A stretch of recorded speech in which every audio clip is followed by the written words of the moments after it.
कि भगत सिंह और सुखदेव इन्होंने अंग्रेज, आई थिंक स्कॉट थे, कौन थे, उनको गोली मारी थी। ठीक है। गोली मारने के बाद में वो छुपते हुए लाहौर में इनके हॉस्टल के कमरे में आए थे और इन्होंने मेरे बड़े नाना हुए जयदेव जी, इन्होंने उनको शरण दी थी अपने कमरे में।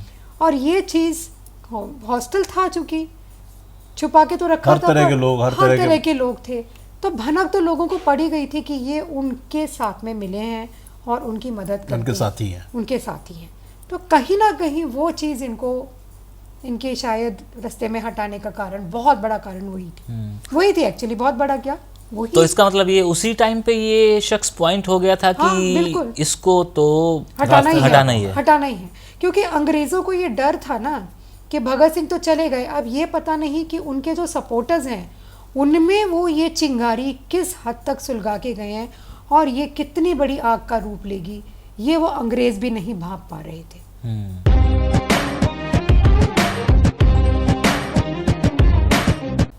देश की आज़ादी से पहले बहुत सारे क्रांतिकारी हुए और उन्हीं क्रांतिकारियों में भगत सिंह, सुखदेव और इन्हीं लोगों से इंस्पायर हमारा समाज।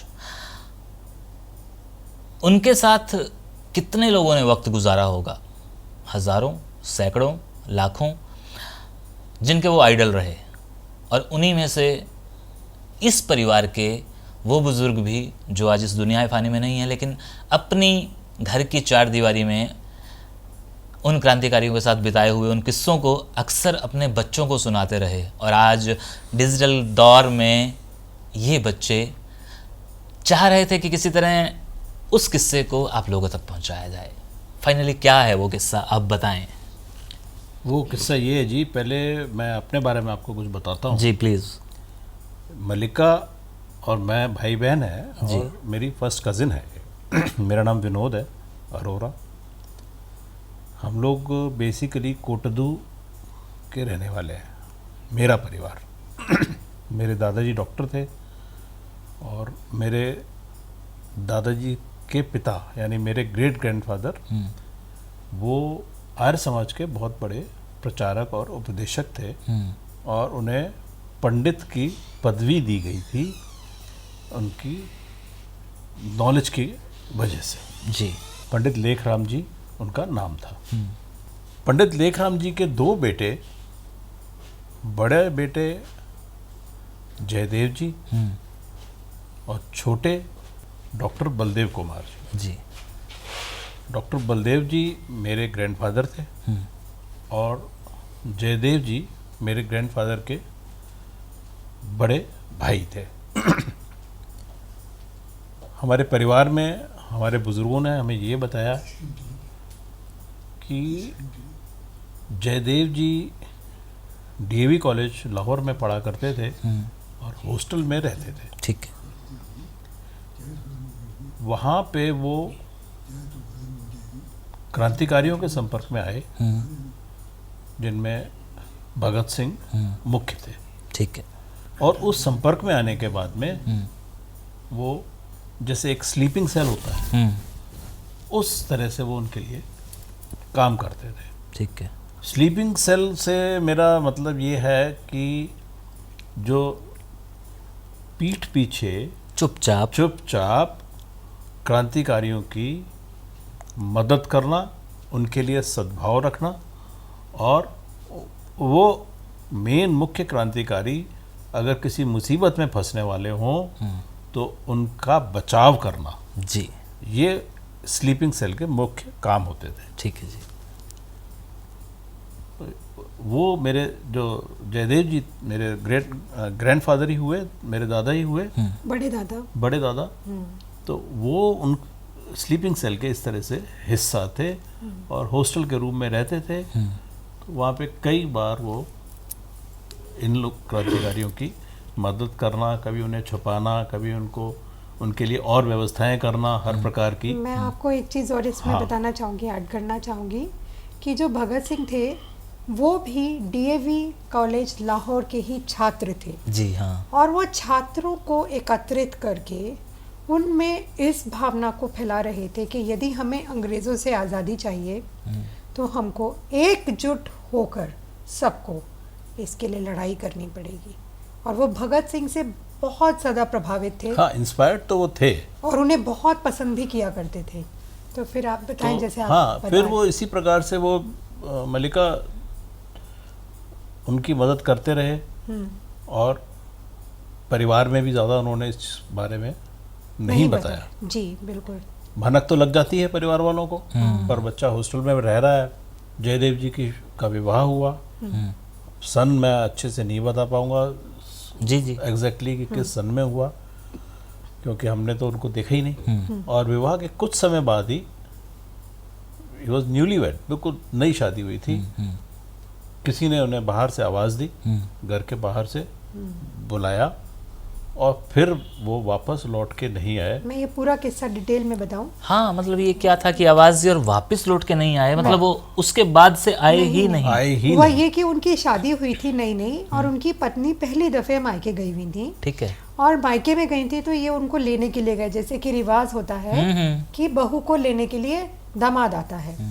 तो वो वहाँ गए तो उन्होंने अपनी वाइफ को बोला कि तू सारा सामान तैयार करके रख भैया। ये चीज़ मुझे छोटे मामा मेरे, यानी आपके चाचा जी राजू मामा ने भी पूरी कंफर्म करके डिटेल में बताई कि वो किस तरीके से बोला उनको, पूरा घटना कैसे हुई वो मैं आपको सुनाती हूँ।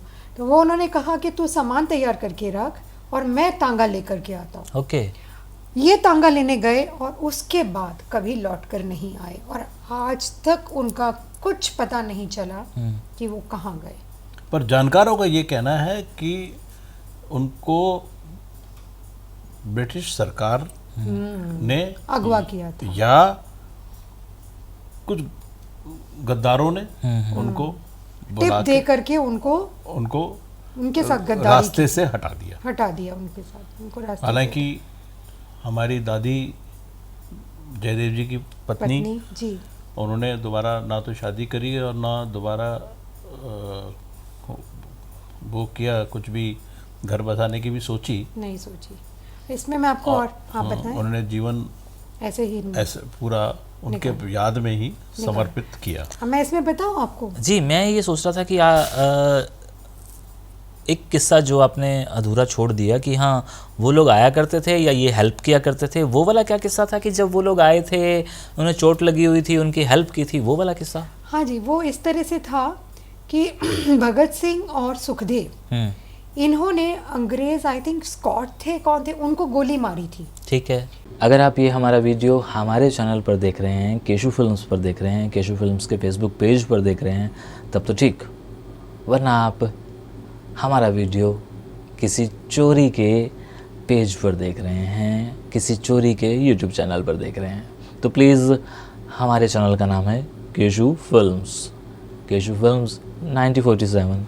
शुक्रिया। गोली मारने के बाद में वो छुपते हुए लाहौर में इनके हॉस्टल के कमरे में आए थे और इन्होंने मेरे बड़े नाना हुए जयदेव जी, इन्होंने उनको शरण दी थी अपने कमरे में। और ये चीज़ हॉस्टल था, चूंकि छुपा के तो रखा था, हर तरह के लोग थे, तो भनक तो लोगों को पड़ी गई थी कि ये उनके साथ में मिले हैं और उनकी मदद करते हैं, उनके साथी हैं। तो कहीं ना कहीं वो चीज़ इनके शायद रास्ते में हटाने का कारण, बहुत बड़ा कारण वही थी एक्चुअली, बहुत बड़ा क्या वही। तो इसका मतलब ये उसी टाइम पे ये शख्स पॉइंट हो गया था कि इसको तो हटाना ही है, क्योंकि अंग्रेजों को ये डर था ना कि भगत सिंह तो चले गए, अब ये पता नहीं कि उनके जो सपोर्टर्स हैं उनमें वो ये चिंगारी किस हद तक सुलगा के गए हैं और ये कितनी बड़ी आग का रूप लेगी, ये वो अंग्रेज भी नहीं भाप पा रहे थे। तो उनके लिए तो ये बहुत बड़ा डर था।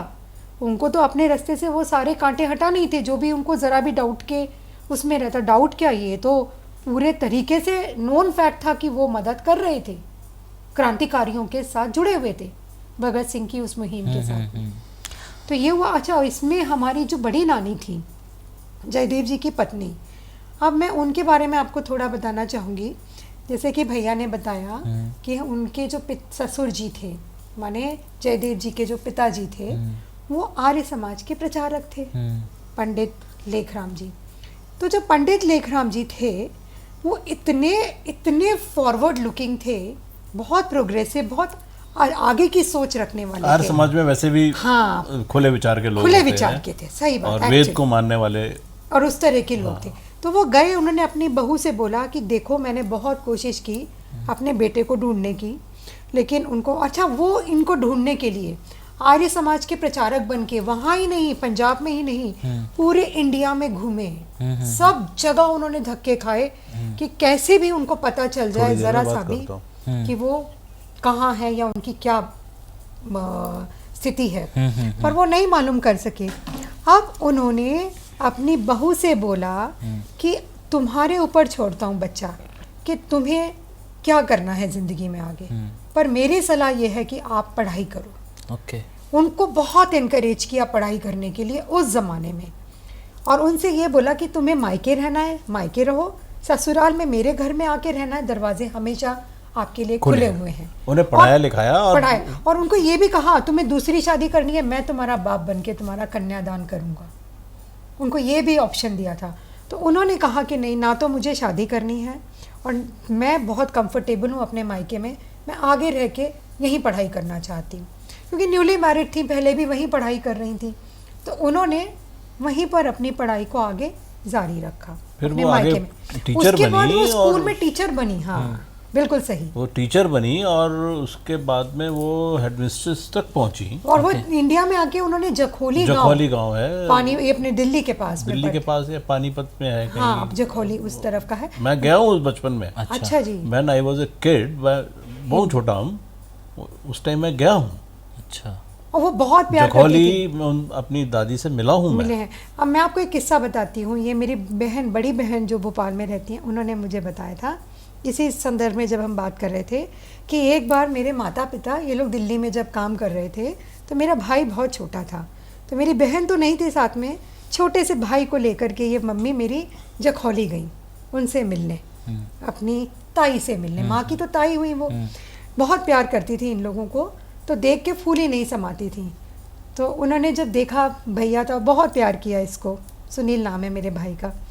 तो भैया ने रात में उन ज़माने में, क्योंकि पावर इतनी ज़्यादा नहीं थी, पावर कट भी हो जाता था, हाँ बिजली उस टाइम बिजली समस्या ज़्यादा थी, तो लाइट नहीं थी, पर इसने ज़िद की कि नहीं मुझे तो अभी ही ड्राइंग बनानी है।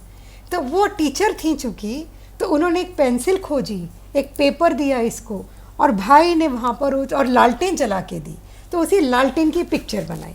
और सबसे जो टचिंग बात थी, अगले दिन सुबह वो बड़ी नानी ने अपनी टेबल जहाँ पर वो बैठ के अपने बच्चों की पढ़ाई कॉपी चेक करती थी, वहाँ सजा दिया, वहाँ उसको लटका दिया कि ये मेरे दोतरे ने मेरे लिए बनाया है, तो मैं इसको अपनी साथ रखूँगी हमेशा।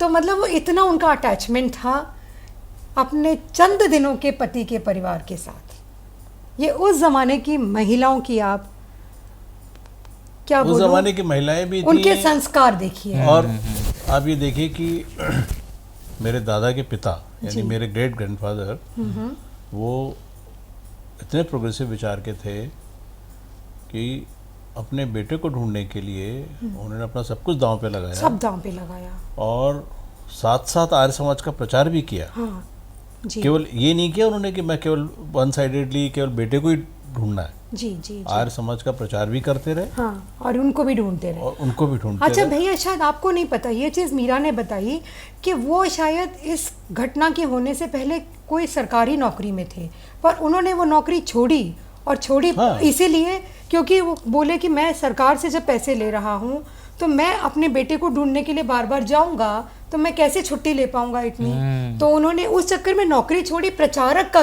काम नौकरी पकड़ी कि मैं प्रचारक बन के तो जगह जगह जा सकता हूँ, और इस बहाने मैं अपने पुत्र को भी खोजूंगा, क्योंकि बाप का दिल था। उनकी लिखी हुई कुछ किताबें हैं मेरे पास। अच्छा, हाँ, वो क्या बात। कहाँ रखी हैं वो हैं, मेरी पोजीशन में तो हैं। वाह, कभी मिलें तो प्लीज हाँ, मुझे मैं भी बताएं। पढ़वाऊंगा आपको, पर वो उर्दू में लिखी हुई किताबें हैं। ओह माय गॉड, कोई बात नहीं, कोशिश करेंगे अपन। कुछ सवाल आपके जहन में आ रहे होंगे इस वीडियो को लेके, कुछ ऐसी चीज़ें जो आपके सर से शायद ऊपर से गुजर जाएं, लेकिन ये हकीकत है, इस परिवार के साथ गुजरी है, बीती है, इन लोगों ने उस चीज़ को महसूस किया है, और बड़ा सोच विचार करके, बड़ी बहस करके इस बात को सामने लाया जा रहा है, क्योंकि आज जहाँ मैं बैठा हूँ ग्वालियर में, यहाँ पे हमारे सामने इस टाइम बिल्कुल कैमरे के पीछे 92 साल के बुज़ुर्ग ये पूरा किस्सा सुन रहे हैं। जी, मैं सरगोदा वाले बाबूजी जी की बात कर रहा हूँ। तो उन्होंने हमें बड़ी सारी चीज़ें कही कि आप बताने तो जा रहे हो, लेकिन कुछ चीज़ें को क्लियर कर लो, ऑथेंटिकेट कर लो, पुख्ता कर लो, और फिर उसके बाद ज़माने को बताओ। तो अगर आपके जहन में कुछ चीज़ों के सवाल आ रहे हैं तो कमेंट बॉक्स आपके लिए खुला है। सोशल मीडिया पर हर तरह के लोग हैं जो हमारे को अक्सर मिलते जुलते रहते हैं कमेंट्स के माध्यम से, तो उन सभी का भी स्वागत है। और ये वीडियो थोड़ा सा पता नहीं लोगों को कैसा लगेगा, लेकिन कहीं ना कहीं ये हमारे उस परिवार से जुड़ा हुआ है जिस परिवार के साथ हम ऑलरेडी वीडियोस कुछ बना चुके हैं। इसीलिए चाहते थे कि ये भी आप लोगों के साथ शेयर कर लिया जाए। कहीं ना कहीं इनके द्वारा सुनी हुई बातें अब वीडियो के माध्यम से इसी के परिवार को या उन लोगों को भी जो इसी परिवार की जड़ें थी न जाने कहाँ होंगी, वो रिकनेक्ट कर पाएंगी। शुक्रिया।